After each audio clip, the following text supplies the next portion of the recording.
Deus, certo, gente? E falámos acerca das várias chaves que Deus nos deu e vamos relembrar esta passagem no livro de Mateus, no capítulo 16, se não estou em engano, versículo 15 a 19. É uma passagem muito conhecida, mas que nem sempre aplicamos da melhor maneira ou temos aplicado da melhor maneira. Em determinada altura, Jesus está com os seus discípulos e ele pergunta aos discípulos: quem dizem as pessoas que eu sou? E alguns disseram: bem, alguns dizem que tu és Elias, outros dizem que tu és um profeta, outros dizem que és isto, aquilo e o outro. E Jesus, como sempre, ele disse: ok, então aquilo que os outros dizem, fantástico, mas o que é que vocês dizem que eu sou? Quem é que eu sou para vocês? E então diz versículo 15: mas vós, perguntou-lhe Jesus, quem dizeis que eu sou? Respondeu-lhe Simão Pedro: tu és o Cristo, o Filho de Deus vivo. Então Jesus disse: bem-aventurado és tu, Simão, porque não foi a carne e o sangue que te revelou, mas meu Pai que está nos céus. Pois eu também te digo que tu és Pedro, pedra, certo? E sobre esta pedra, rocha, porque no grego há esta diferença. E qual é a rocha? A rocha é esta declaração eterna e universal. Tu és o Cristo, o Filho de Deus vivo. Sobre esta frase, sobre esta realidade, sobre este fundamento, eu edificarei a minha igreja. E edificará como? Através de muitas pedras iguais a Pedro, as pedras vivas que constituem o edifício de qual Cristo é a pedra principal. Pois eu também te digo que tu és Pedro, sobre esta pedra edificarei a minha igreja, e as portas do inferno não prevalecerão contra a igreja. E, para que elas não prevaleçam, e não penses que as portas são derrubadas ao pontapé e à cabeçada, tens aqui as chaves do reino dos céus. E tudo aquilo que tu ligares na terra será ligado nos céus, e tudo o que desligares na terra será desligado nos céus. E muitas vezes este versículo tem servido apenas para pensarmos na questão de que todos nós temos uma autoridade que Jesus nos deu no seu nome, na posição que Ele nos deu ao sermos filhos de Deus, e como tal nós podemos, em nome de Jesus, expulsar demónios, libertarmos as pessoas. Sem dúvida, nós acreditamos nisso. Mas eu acredito que as chaves dos reinos dos céus é muito mais do que simplesmente a autoridade que nós temos no nome de Jesus para ligarmos ou desligarmos, amarrarmos ou desamarrarmos pessoas, mas estamos a falar acerca de abrir, de fechar, de ligar e desligar e trazermos o céu à terra e aquilo que na terra estiver fechado ser aberto, e muitas vezes aquilo que está escancarado precisa de ser fechado, porque as correntes de ar fazem mal. Amém? Então, falámos acerca das chaves, e as chaves são extremamente importantes. Quando nós olhamos, e só relembrar, porque temos connosco várias pessoas que não estiveram na semana passada, relembrar que no Velho Testamento, a tribo que tinha sido consagrada para servir a Deus era a tribo de Levi, e os levitas estavam organizados em diferentes funções de acordo com a sua consagração, a sua especialidade, e vemos que o templo ou o tabernáculo de Moisés era dividido em várias áreas, e de acordo com a função de cada sacerdote, eles poderiam ir mais à frente ou ficavam mais para trás. E esta era uma imagem que nós temos do tabernáculo de Moisés, com muitos simbolismos, com muitos significados que agora não vamos falar. Mas em determinada altura, Davi, de forma profética, ele, quando restaura a arca de Davi, ou a arca do concerto, que estava nas mãos dos filisteus há muito tempo, ele não leva a arca para o velho tabernáculo, mas ele constrói uma outra tenda e profeticamente faz uma coisa tremenda. Desta vez, todas as outras especialidades e funções dos sacerdotes não foram constituídos, mas ele instituiu apenas duas funções. Aqueles que continuamente, à volta da arca, 24 horas por dia, em vários turnos, cantavam, louvavam, salmodiavam ao Senhor, e os porteiros da tenda. E em Atos, a palavra de Deus diz que Pedro, quando está a pregar, ele diz que nos últimos dias Deus restauraria o templo ou o tabernáculo ou a tenda de Davi. E aqui estava-se a referir à igreja. E a igreja, que somos nós, hoje vivemos essa realidade que foi profetizada de forma tão vivida por Davi. Como? Hoje, todos nós temos acesso à presença de Deus, amém? Podemos entrar com ousadia na presença de Deus, junto ao trono da graça, alcançar a misericórdia, intercedermos, termos comunhão com Deus de forma íntima e particular, não precisamos de intermediários, porque temos Jesus Cristo, amém? Mas, enquanto igreja, para além de sermos um sacerdócio de adoração, somos também o sacerdócio da portaria. Porque as únicas duas funções que Davi estabeleceu no tabernáculo dele foram os que adoravam junto à arca e os porteiros. E o que é que fazem os porteiros? Hein? O que é que fazem os porteiros? Fazem portas? Abrem e fecham. Com quê? Com chaves. Então Deus dá à igreja este propósito tremendo, que é, em primeiro lugar, sermos adoradores, sermos sacerdotes que ministram a Deus, ministram aos outros, e nós temos estudado um pouco disso à sexta-feira, mas somos também aqueles que fomos chamados para sermos porteiros. E às vezes a ideia que nós temos de porteiros não é aqui na Figueira, lógico, mas temos aqueles porteiros, não é, que estão à porta da igreja com aquele ar muito sério. Hein? Muito sério. Mas deixe-me dizer, quando nós estamos a falar acerca de sermos porteiros na casa de Deus, sabe que até Davi, eu acredito, porque Davi era realmente um ser extremamente profético, ele era um homem com uma visão profética, às vezes ele fazia coisas que nem sabia. Mas sabe que Davi dizia, eu prefiro ser porteiro na casa de Deus do que fazer outra coisa qualquer. Havia uma noção, Davi quando estava a falar isto, não estava a falar do irmão que está à porta a receber as pessoas ou a dar um folheto de boas-vindas. Não é? Ele estava a falar acerca do princípio espiritual, que é aquilo que a igreja hoje tem nas suas mãos como capacidade para abrir e fechar portas.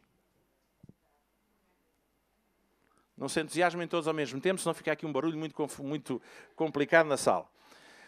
Deus deu-nos esse ministério de sermos porteiros no sentido espiritual, de sermos porteiros no reino de Deus, para cada vez que nos defrontamos com uma porta do inferno que está escancarada e precisa de ser fechada, nós a fechamos. E há algumas que precisam de ser abertas para nós entrarmos por ali adentro e resgatarmos aquilo que pertence ao nosso Deus. Hein? Mas também há portas de Deus que muitas vezes estão fechadas e que nós temos as chaves para abrir essas portas para que outros possam entrar no reino de Deus, e outras portas que estão fechadas, mas precisam ser abertas para que saiam de lá as bênçãos de Deus sobre a nossa vida. Alguém percebe o que é que eu estou a dizer, gente? E nós somos esses porteiros. Porque a nós, à sua igreja, não foi dado a Pedro especificamente, foi dado à igreja no seu todo, as chaves do reino dos céus. Diga comigo, eu tenho as chaves do reino dos céus. Com elas, eu abro e fecho. Diga comigo, com elas eu abro e fecho. Não tenha medo de entalar o dedo. Então nós falámos acerca de algumas chaves, e eu vou rapidamente só relembrar. Falámos acerca da chave da obediência. A chave da obediência é uma chave que muitas vezes, se não for usada, nós podemos dar a volta que quisermos, negociarmos com Deus, propormos outras contrapartidas a Deus, mas enquanto não fizermos aquilo especificamente que Deus diz, as portas não se vão abrir. A chave não vai funcionar. Amém? É ou não é, gente? Pronto, e mesmo assim, às vezes já temos a chave certa e não sabemos muito bem como usar a chave. Quando começaram a surgir as chaves modernas, estas chaves que nós agora usamos com aqueles dentes todos, houve alguém que tentou abrir a porta e não conseguiu, e houve alguém que passou, que conhecia e percebia, e disse assim, meu amigo, não é assim, você tem que pôr os dentes para cima. E ele...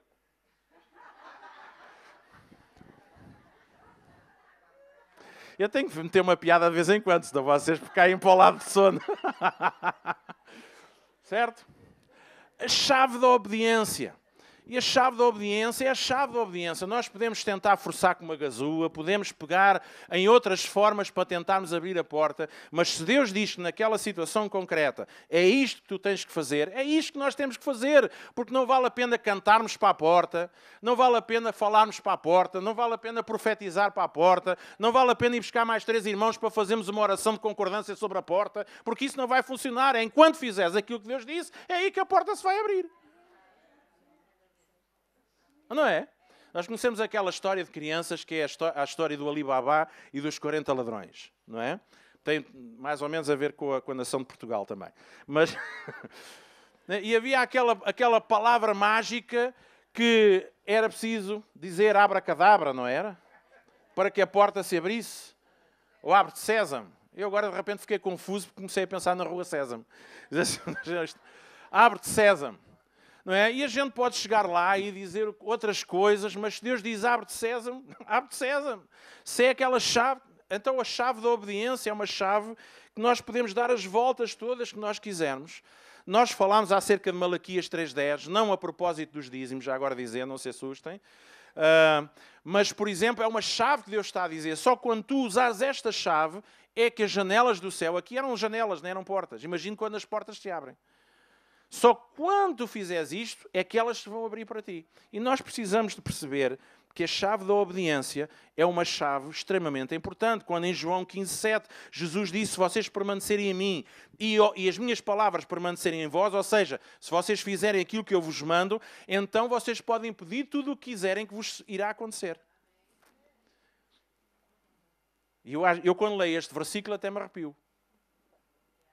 Porque em 99%, às vezes, não vou dizer 99%, mas na maioria das vezes, quando nós pensamos em oração, temos que reconhecer que isto não acontece. E porquê? Porque nós não estamos a usar a chave da obediência. Depois falámos acerca da chave do conhecimento.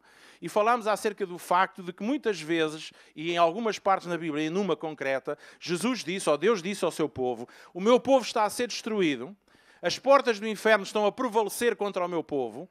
Porquê? Porque lhes faltou conhecimento. Por causa da falta de conhecimento, eles estão a ser destruídos. Porque a ignorância, meus irmãos, é um inimigo tremendo da nossa vida. Paulo diz que nós não devemos ser ignorantes, nem em relação a Deus. A palavra de Deus diz que nós devemos prosseguir em conhecer a Deus.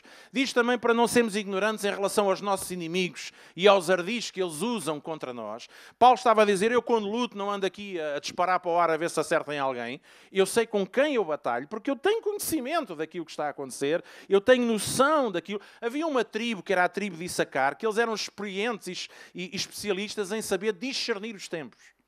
Eles tinham um conhecimento para perceber profeticamente o que estava a acontecer. Informação, conhecimento, é alguma coisa que tem tudo a ver com o reino de Deus. De tal maneira que nós tínhamos má informação e Deus veio até nós, nos mostrou outra informação, a palavra se fez carne para que nós víssemos ao vivo e a cores alguma coisa que Deus já nos andava a informar há muito tempo, e Ele diz, agora que vocês têm a informação certa, vão pelo mundo inteiro e preguem esta mesma informação para que aqueles que estão enganados, através do novo conhecimento, eles possam vir à salvação. Porque conhecimento é extremamente interessante e importante na vida. A Bíblia nos foi deixada como manual de informação através do qual nós também adquirimos conhecimento. Porque a chave do conhecimento é extremamente importante. Amém? Nós precisamos ter conhecimento. Porque sem conhecimento também não há fé. Alguém percebe o que é que eu estou a dizer? A minha fé baseia-se em quê? Baseia-se em alguma informação que eu recebi e aí eu creio. Se eu não tiver conhecimento, eu não tenho fé. A minha fé não é uma coisa que anda aí a vaguear, não é um sentimento, é uma emoção. Ok, eu vou crer, mas crês em quê? Não sei, creio em qualquer coisa. Isso não é fé, gente. Fé é baseada em factos, em coisas que para nós se tornaram informação vital para a nossa vida. E o diabo detesta quando nós começamos a saber muito. Amém? Depois falámos acerca da chave da visualização. E se nós não conseguimos visualizar na nossa mente, dificilmente nós as veremos no futuro.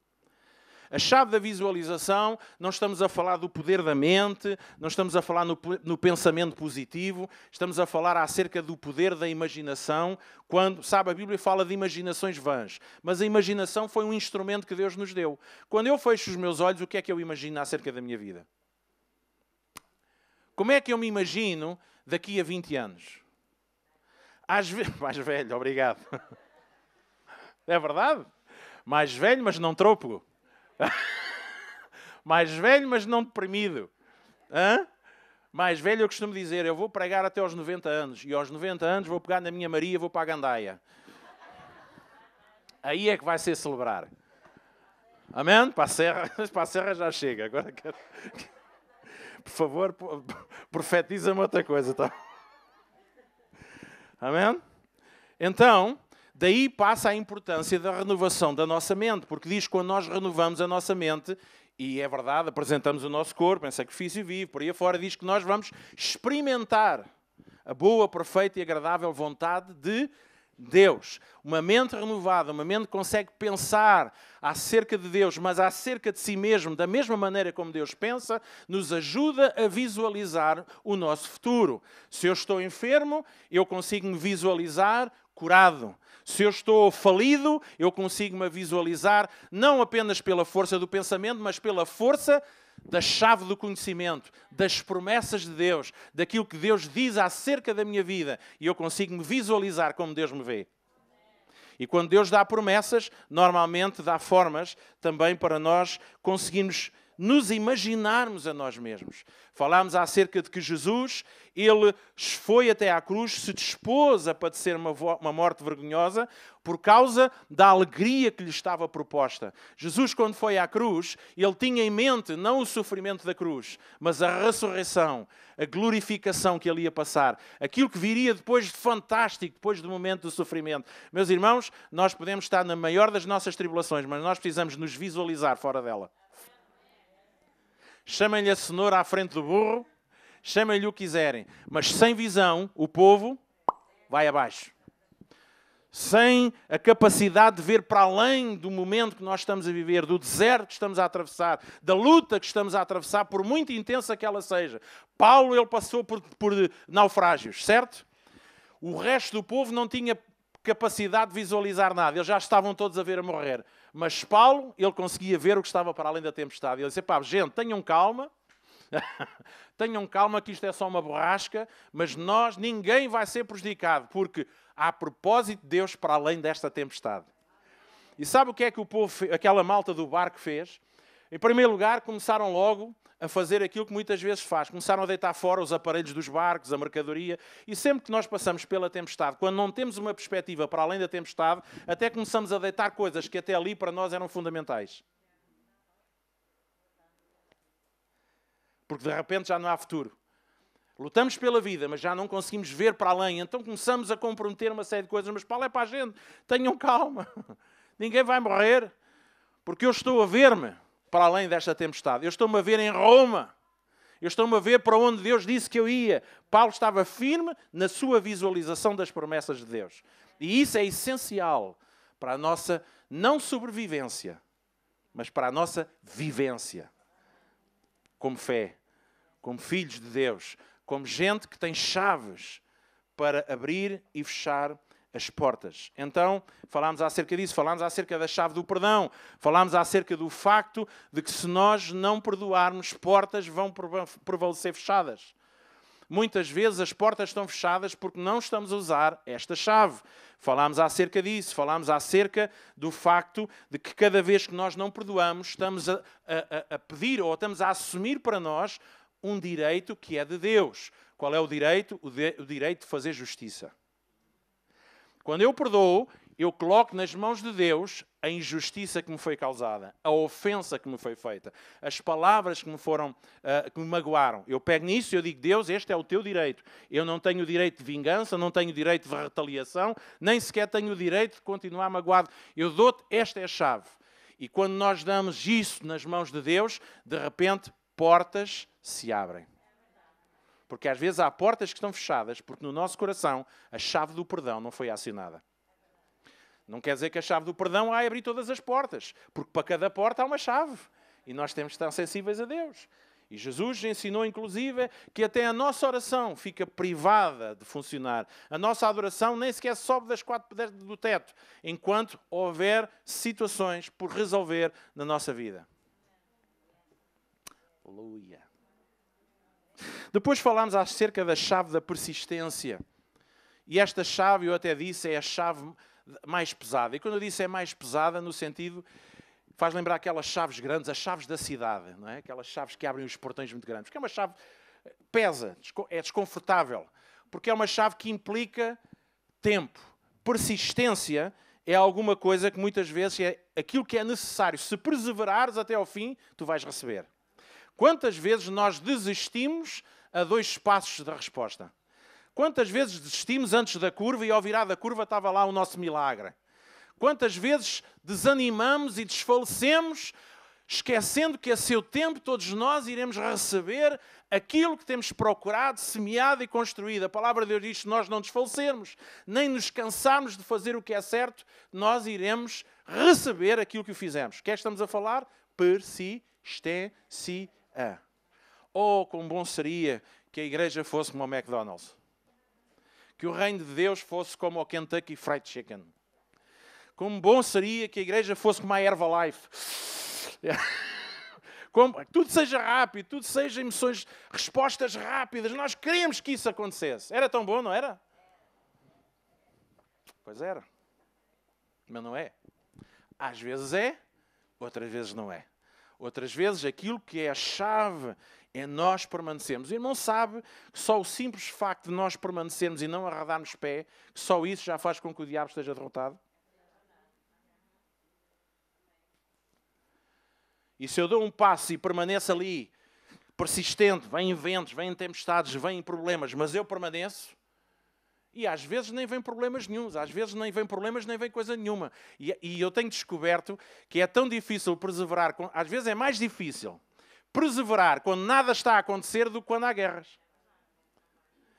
Eu conheço irmãos, não são aqui da Figueira, os irmãos aqui da Figueira são diferentes, mas eu conheço irmãos que parece que adoram uma boa guerra, uma boa luta. É verdade. Quando nada acontece, então está tudo bem, aleluia, glória, vamos andando. De repente cai uma calamidade na vida deles, tornam-se as pessoas mais espirituais, gente. Aquilo parece que está à espera de um bom problema para reagir.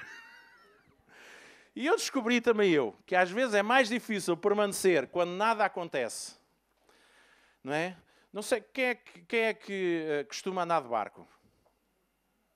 Ninguém anda de barco.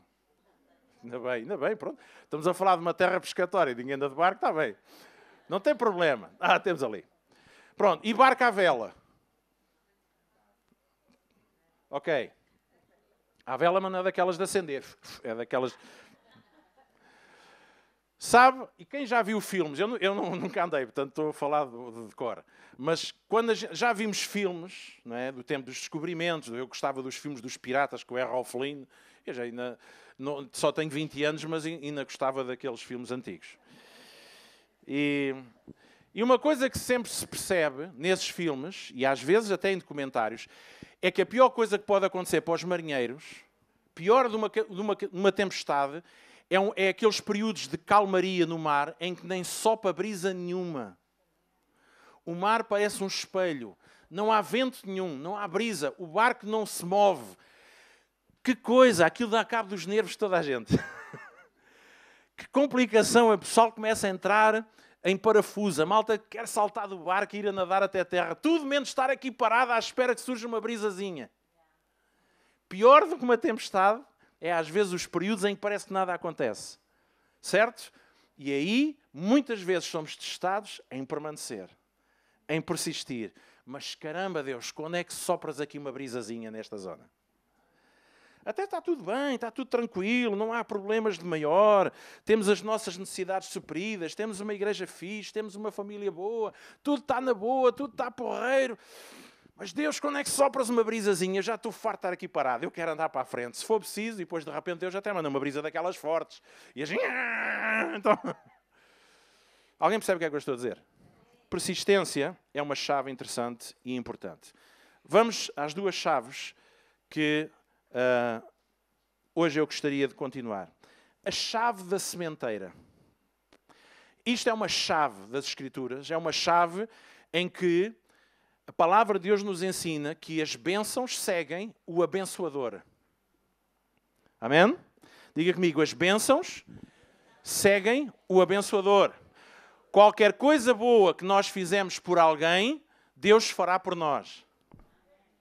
Diga comigo, qualquer coisa boa que eu fizer por alguém, Deus irá fazer por mim. E este é um princípio. Tu queres que te aconteça? Faz acontecer a alguém. Queres bênção para a tua vida? Abençoa primeiro. Aquilo que tu queres que aconteça, tu precisas de fazer acontecer para os outros. E essa é uma chave. E quantas vezes isso não tem acontecido também nas nossas vidas? Quantas vezes a chave que abre a porta da nossa solução e da nossa resposta, ou da resposta para outras pessoas, porque não estamos aqui a falar apenas de nós, mas enquanto porteiros que abrem as portas também para os outros no reino dos céus, nós precisamos de entender isto. Então, a palavra de Deus diz que cada um receberá do Senhor todo o bem que fizer. Diga comigo, toda a gente, incluindo eu, receberá de Deus todo o bem que nós fizermos. A quem? A outros. E isto é uma chave que nós não podemos descurar. Nós devemos primeiro realizar para os outros aquilo que nós esperamos que Deus realize por nós. E isso é uma chave extremamente importante. E isto não tem só a ver com darmos ofertas na igreja. Não tem só a ver com dinheiro. Tem a ver com o sermos facilitadores. Porque quando a palavra de Deus diz que nós somos dispenseiros, sabe o que é um dispenseiro? É alguém que toma conta da... E para tomar conta da dispensa, o que é que ele precisa de fazer? Orientar. Mas antes de orientar, manter a porta fechada, que é para ninguém lá roubar. Né? Senão às 2 por 3 está o pessoal todo lá dentro da dispensa a comer, a comer, a comer. Eu disse no outro dia que eu tive um tio-avô que era assim baixinho, pequenino. Pesava aí 120 quilos. Parecia o Humpty Dumpty. E o que ele fazia era um fiel dispenseiro, para ele mesmo. No verão, enchia a despensa com salpicões, presuntos e toda a sorte de enchidos que mandava vir da terra. No inverno, abria a despensa e vai de comer. Ele era um fiel dispenseiro para ele mesmo. Mas sabe, nós somos fiéis dispenseiros para, a seu tempo, abrimos a porta para saciar aqueles que precisam. Gente, nós precisamos de ver que as chaves do reino dos céus é uma série de princípios que Deus nos tem dado e com elas abrimos, fechamos, ligamos e desligamos. E nós queremos ver a manifestação do céu na terra.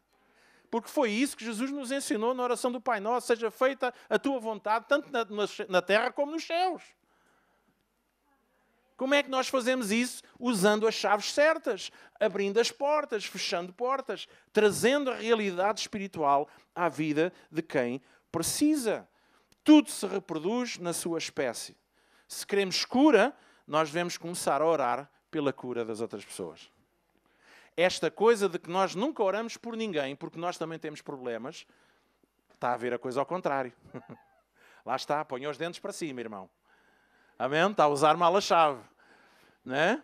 Se precisa de cura na sua vida, começa a orar pela cura de outras pessoas que estão doentes. Se queres bênção, concentra-te para que outro receba bênçãos. Amém?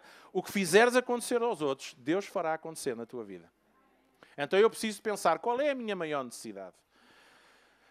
E isto às vezes acontece na realidade da igreja quando, por vezes, nós dizemos assim, bem, mas não tenho amigos, eu entro na igreja e ninguém fala comigo, ou às vezes as pessoas têm esta expressão, não há amor na igreja, não sei se vocês já ouviram esta expressão, e não há amor, haverá, não é? Está às vezes compartimentado. Mas sabe o que é que a Bíblia então nos ensina? Se tu precisas de amor, começa a semear amor na vida dos outros. Usa a chave do amor. Se eu não tenho amigos, então faz-te amigo. Mas amigo a sério. Semeia a tua amizade em alguém. Alguém percebe o que é que eu estou a dizer? E quando nós falamos acerca desta chave, mais uma vez estamos a falar não apenas de chaves que são usadas no sentido do proveito próprio, mas no sentido do proveito dos outros. Porque quando nós somos porteiros, eu não sou porteiro da minha casa. Eu sou porteiro da minha casa para aqueles que vierem a ela. Alguém percebe o que é que eu estou a dizer? Eu preciso abrir a porta para que outros entrem ou fechar a porta para que determinadas pessoas não entrem.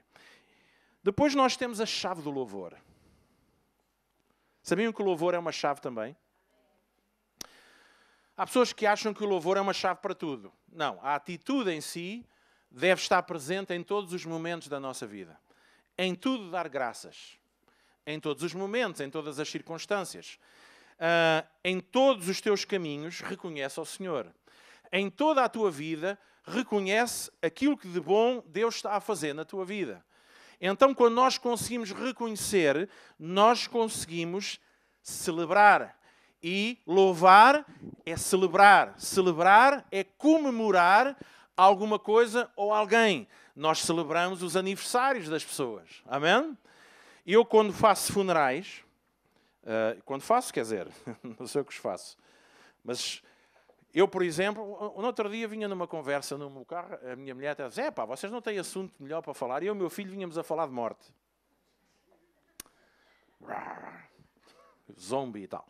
Bem, e eu estava a dizer, mas qualquer que tenha morte é uma coisa normal. Ou não é? Não é? Uma morte faz parte da vida. Está lá.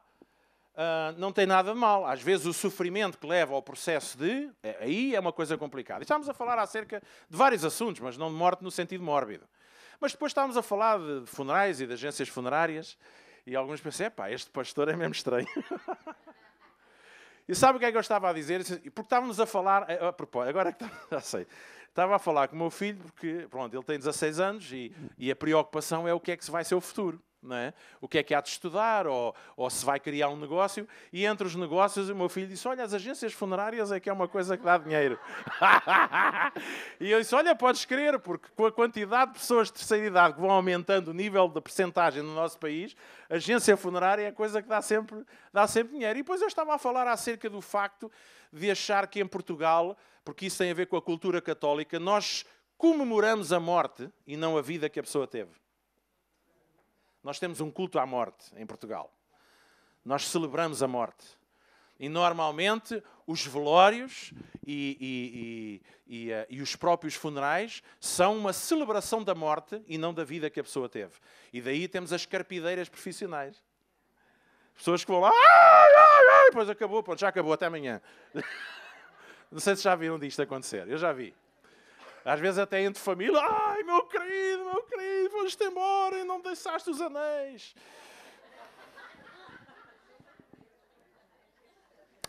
Bem, e sabe, eu sempre que faço um funeral, respeitando a dor das pessoas, eu não digo que não leve as coisas a sério, respeitando a dor das pessoas, mas eu sempre faço ênfase de, em vez de estar ali a falar da morte e da saudade que fica, e isso a gente sabe que é uma realidade, nós falamos da vida que a pessoa teve. Do legado que deixou, da família. E às vezes pode não haver muito para dizer de bom das pessoas. Mas no mínimo podemos dizer, a pessoa tinha uns sapatos bonitos. Porque nós não estamos ali para celebrar a morte, estamos para celebrar a vida. E nisso, o povo norte-americano tem uma tradição. E eu estava a falar, sabes uma coisa? Eu, se hoje, se calhar, fizesse um negócio nessa área, se calhar fazia uma coisa que eu vi acontecer em França. Foi alguém que abriu um hipermercado de artigos fúnebres. Em que as pessoas vão lá e elas é que escolhem se querem uma flor, se querem uma vela, se querem um caixão. As pessoas é que escolhem as suas formas de estar. E depois nós fazíamos o quê? Fazíamos aquilo, por exemplo, que os americanos fazem. A seguir ao funeral vai toda a gente comer e beber lá para casa. A sério! Os irmãos sevírios no Luxemburgo também fazem. Pronto. Qual é o objetivo? Aqui em Portugal, se não diz, que falta de respeito. Então devia estar tudo vestido de luto. Tudo a chorar, tudo a carpir, tudo a cortar-se às facas. E aquela gente, em vez disso, vão comer e beber. E sabem porquê? Porque eles estão a celebrar em memória da vida da pessoa. E louvar, meus irmãos, é celebrar. E celebrar é comemorar enquanto estamos vivos. Amém? É reconhecermos a força, a vitalidade que Deus nos deu. Em primeiro lugar, deixe-me dizer o que é louvor na nossa vida, que é uma chave que abre portas. Em primeiro lugar, tu precisas celebrar quem tu és. Essa é a pior dificuldade, ou a maior dificuldade que nós temos. É olharmos para nós quando estamos diante do espelho, e às vezes quando não estamos diante do espelho, não é? Porque nós só sabemos olhar para os nossos defeitos e para as nossas imperfeições e para aquilo que em nós não está bem, e esquecemos tudo o que há de fantástico e maravilhoso na nossa vida. Amém? Nossa, eu sei que vocês não acreditam, mas eu acredito que Deus faz milagres. Em determinada altura, quando falamos de louvor, falamos de cântico, falamos de marcha, falamos de música, e houve alturas que Deus disse, não, o louvor aqui é a chave. Encontramos isso com Paulo e Silas, naquela masmorra lá, e Deus abriu as portas, trouxe salvação pelo poder do louvor, certo? Mas nem sempre estamos a falar do louvor enquanto cântico, enquanto há uma coisa que nós fazemos especificamente. Porque, em primeiro lugar, louvar a Deus é darmos graças a Deus todos os dias pela vida que temos e por quem nós somos em Cristo Jesus. E os defeitos, pastor, o que é que tem? Aquele que em nós começou a obra é fiel para a terminar. O pastor fala assim porque não conhece a minha mulher. Você fala assim porque não conhece o meu marido. Às vezes, deixe-me dizer, nós passamos tanto tempo a criticar os erros que é isso mesmo que nós temos. Tu tens aquilo que tu valorizas. Ai! Essa doeu, pastor. Você não acha que eu não tenho defeitos? Tenho poucos. Eu meto os joelhos para dentro, barriga para fora. Tenho uma série de defeitos. É sério. Pessoas quando me veem... Vai, cala-te pouco. Eu amo a minha família, amo a minha mulher, amo os meus filhos. Porque eles são perfeitos? Não. Para já porque eles são dignos de ser amados.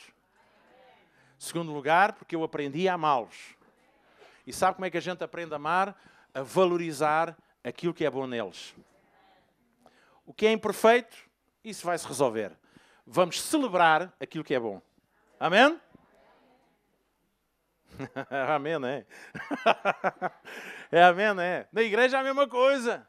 Lá fora, gente, estamos falando acerca disso. Quando esta atitude está em nós, portas vão se abrir. Quando eu trabalho ainda hoje, mas quando eu trabalhava secularmente numa empresa, eu já contei isto uma vez aqui, eu tentei tudo para ser promovido. Eu trabalhava numa empresa em que os chefes que estavam ao meu redor eram todos crentes, todos cristãos, gente com quem eu tinha boa relação.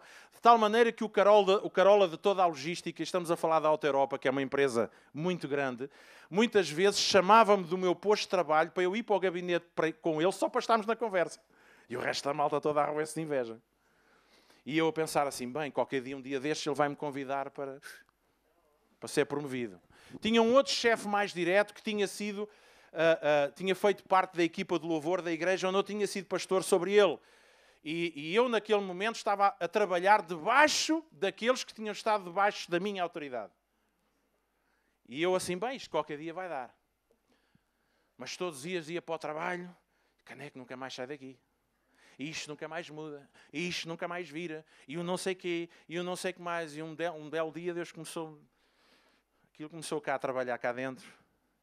E eu disse assim, tu tens que trabalhar. A tua chave é a tua gratidão, é a tua capacidade de louvares no meio desta circunstância.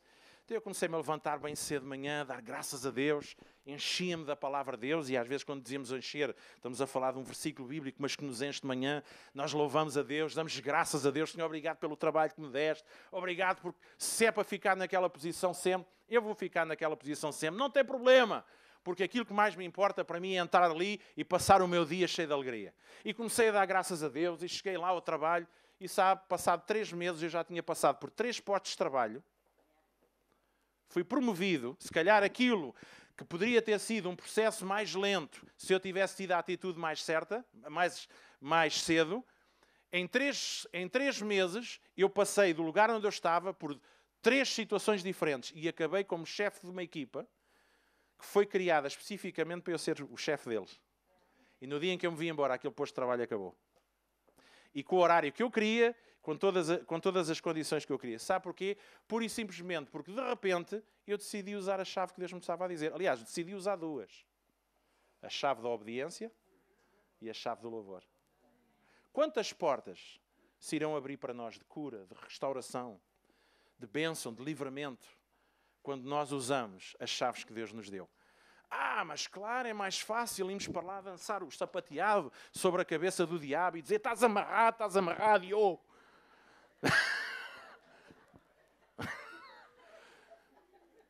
E a gente vamos buscar aqueles livros e pensamos guerra espiritual e gritar com o diabo. Pelo menos se não me fizeres aquilo que eu digo, há de ficar surdo. Nada disso, gente. O reino de Deus não funciona assim. O reino de Deus funciona com chaves. Chaves que Deus nos tem dado nas nossas mãos para nós abrirmos e fecharmos portas, para ligarmos e desligarmos.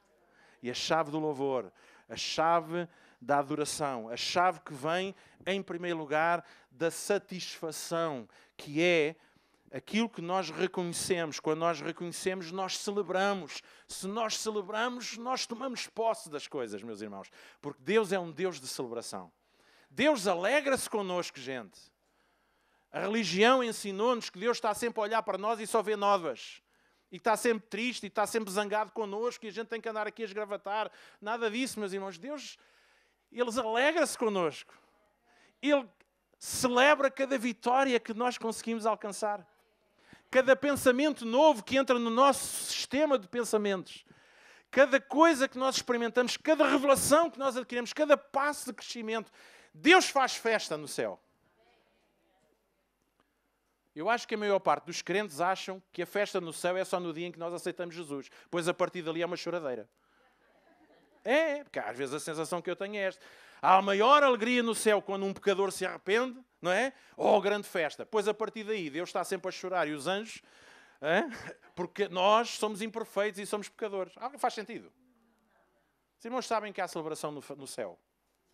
Que há dança, que há festa, há comida, há bebida. Está lá, à mesa, há bodas, há celebração, gente. Deus celebra, Deus vive, porque Deus é um comemorador. Ele celebra constantemente. A Bíblia está cheia de registros, de comemorações divinas. Louvor como chave de Deus é uma atitude em que nós sabemos celebrar, comemorar tudo aquilo que de fantástico tem acontecido na nossa vida. Pastor, mas eu não vejo nada de fantástico na nossa vida. Na minha vida não vejo. Bem, então Deus precisa trabalhar no teu coração. Porque tu és fantástico para Deus. Foste tão fantástico que Deus saiu do seu lugar para vir ter contigo. Nós somos fantásticos porque o seu amor nos fez fantásticos. Amém? O seu olhar sobre nós nos faz fantásticos. O seu cuidado sobre nós nos faz fantásticos. Nos faz ser especiais neste universo que Deus criou. E um dia, meus irmãos, nós vamos estar despidos da necessidade da fé, porque vamos ver face a face quão fantásticos afinal Deus nos fez para um céu fantástico e para uma realidade fantástica. Um céu onde quer que Deus nos coloque. Eu não estou aqui a falar do céu no sentido, porque o céu muitas vezes é o lugar onde nós encontramos a plenitude da nossa vida. Nós devemos celebrar continuamente as bênçãos que Deus nos deu e nós devemos comemorar as pessoas que Deus colocou na nossa vida. Não é fácil, mas é possível. Mas não é fácil porque nós não queremos às vezes. Porque nós ficamos presos às diferenças, ficamos presos às imperfeições, ficamos presos. Eu dou graças a Deus por cada irmão que está aqui nesta manhã.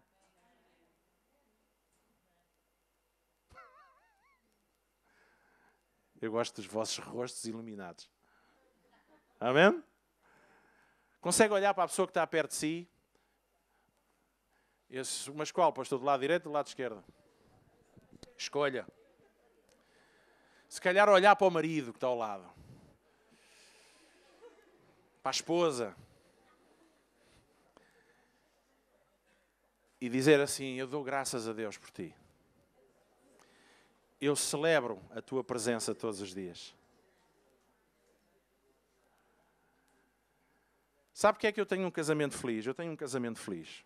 E é porque tenho um casamento feliz que posso brincar publicamente. No outro dia tive que dizer isto lá na Lausanne, porque às vezes há malta quando eu falo, às vezes estou a usar o exemplo da minha esposa ou da minha família, o pessoal parece ficar assim, vocês estejam à vontade. Porque eu só posso falar disto publicamente, porque isto para nós não há problema, porque se houvesse eu nunca abriria a minha boca. Eu sou feliz no meu casamento, sabe porquê? Porque eu aprendi a celebrar todos os dias o meu casamento. Todos os dias eu faço questão de dar um abraço à minha mulher. Pelo menos um. Pelo menos um. Não é? Vocês estão-se a rir à gente aí que nem no Natal. Estou a brincar. Só um. Então, só um, mas é todos os dias, não é nos dias de festa. Todos os dias eu faço questão de dar um beijo à minha mulher. Pelo menos um. Não vou agora estar aqui a entrar em pormenores, que isso queriam vocês saber. Não é? Não vou dizer que todos os dias compro flores, porque não há orçamento para isso. A não ser que seja uma couve lombarda para o almoço. Não é? Nem todos os dias compro chocolates, nem todos os dias vos levo a comer fora, meus irmãos. Isso é aquelas coisas que podem ser feitas, e sim senhora, são mimos que a gente pode fazer. Mas há coisas que têm a ver com a atitude que nós temos, caramba. Eu celebro, eu dou graças a Deus. Hoje sou o homem que sou. Eu posso agradecer em parte à minha esposa. E ela pode agradecer a Deus pelo homem que eu sou, porque isso contribuiu para aquilo que ela é hoje. E os nossos filhos são o que eles são, pela graça de Deus, mas pelos pais que têm. E nós hoje que somos os que somos, até por aqueles na nossa vida que nos criaram problemas.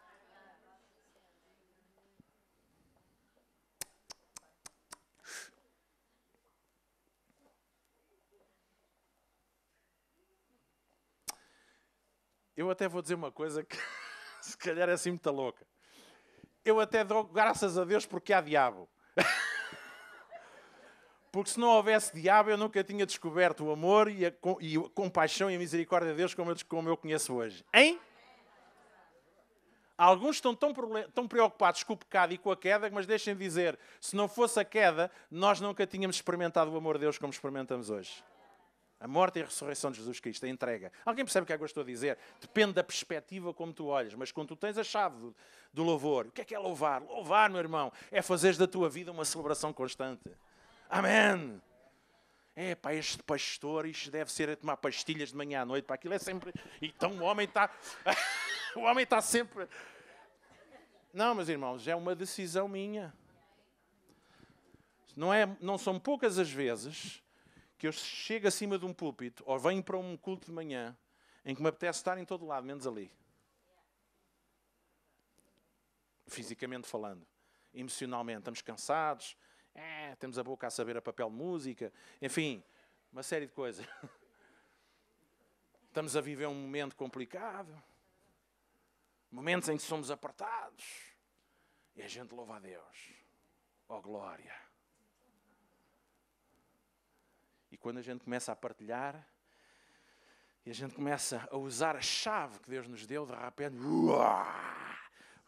o leão da tribo de Judá grita dentro de nós, louvor surge, e louvor não surge porque eu canto, entrarei na presença do Senhor.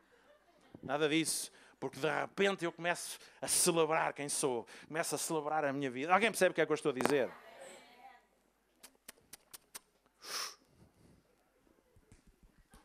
Amém. Deus é uma moca do caneco. Desculpem lá. Dizer, mas o que é que este pastor hoje tomou? Chaves.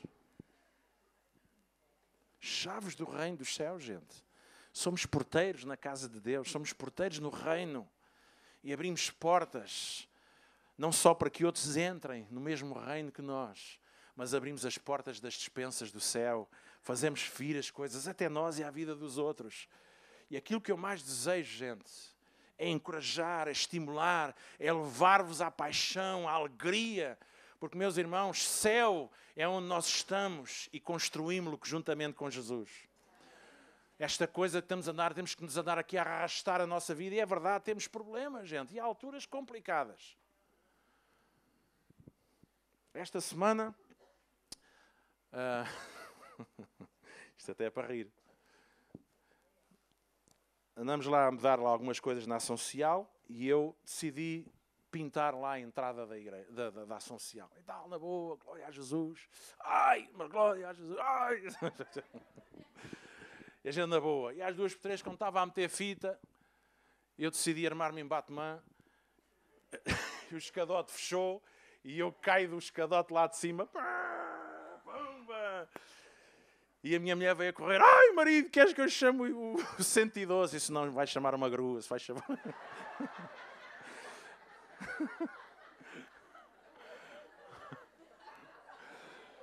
E eu fiquei ali estatelado no chão. E ela, mas estás bem, tá? Deixa-me só ver se isto... se os afilamentos das alampadinhas, se isto não fundiu. E de repente, levantei-me e disse assim...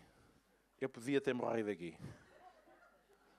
Porque eu caí do topo do escadote. Estamos a falar de um escadote alto. O escadote fechou-se e eu caí para trás. Agora, 110 quilitos deste corpo Danone.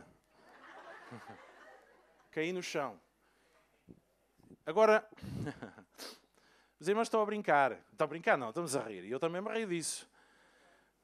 Mas quando a gente percebe, às vezes, um tempo que nós estamos a passar em que parece que estamos a sofrer emboscadas umas atrás das outras, nós podemos começar a ficar preocupados. Mas assim que eu me levantei, disse assim, graças a Deus, estou aqui todo doridinho da Silva. Mas estou vivo, estou bem e vou continuar a pintar. E vou continuar a pintar a manta no reino de Deus. E vou continuar a celebrar. E vou continuar a pregar. Sabe porque é que eu conto isto? Porque às vezes há pessoas que acham, pronto, eu entendo, que tem que haver uma postura. Há um manual que se compra e diz assim, o pastor tem que ser assim, tem que falar assim, vestir assim e comportar-se desta maneira. Mas sabe porquê é que eu faço questão de mostrar isto? Para já porque eu não sou uma pessoa diferente de quando estou aí sentado ou quando estou cá em cima. Sou exatamente a mesma pessoa. Certo? Em segundo lugar, porque eu quero que saibam que os pastores são pessoas iguais a vocês. Têm os mesmos problemas, também às vezes batem com os carros, caem dos escadotes, não é? Também deixam queimar a comida quando calha, certo? Também os pastores são como qualquer outras pessoas. E às vezes é necessário até que os pastores, ou quem quer que seja que esteja à frente, tenha que ir à frente até nos problemas, para depois ensinar aos outros como é que se reage quando está no meio deles. Portanto, esta coisa de que a mim nada me acontece, irmãos, isso não existe. Hein? No mínimo aconteceu uma vez. Eu aprendi a lição, já não voltou a acontecer. Alguém percebeu o que é que eu estou a dizer? Amém? Chama-se a isso celebrar. Louvar a Deus é celebrar a vida que Deus nos deu.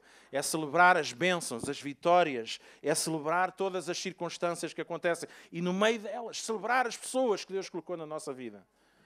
E meus irmãos, deixem-me dizer uma coisa. Há tanto casal aí a precisar de aprender outra vez esta chave. Vá abrir, tira as teias de aranha do seu chaveiro. Vá lá buscar a chave. Comece a valorizar o seu ente querido. Comece a valorizar o seu marido, a sua mulher, os seus pais, os seus filhos, os seus irmãos, os seus sobrinhos, os seus primos, a sua parentela. Comece a dar graças a Deus por eles, mesmo que, às vezes, humanamente, nós parece que não temos razões para dar graças a Deus. Mas quando nós começamos a libertar, as portas abrem-se. Vidas mudam. Cura acontece. Amém? As bênçãos do céu vêm com tal abastança que nós já nem sabemos o que é que havemos de fazer com elas. Sabe porquê? Agora deixe-me dizer uma coisa. Há portas que são daquelas portas pesadas. Demora um tempo a abrir. Demora tempo. Alguém percebe o que é que eu estou a dizer? Eu hoje estou-vos a falar daquilo que é a minha vida, mas eu tenho 50 anos.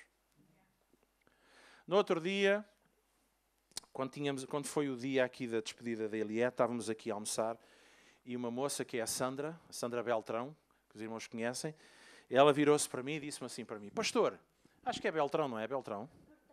Bertão. Tu Beltrão és tu, não é Patrícia? Então é isso. Porque há o Beltrão Coelho também, que é das fotocópias.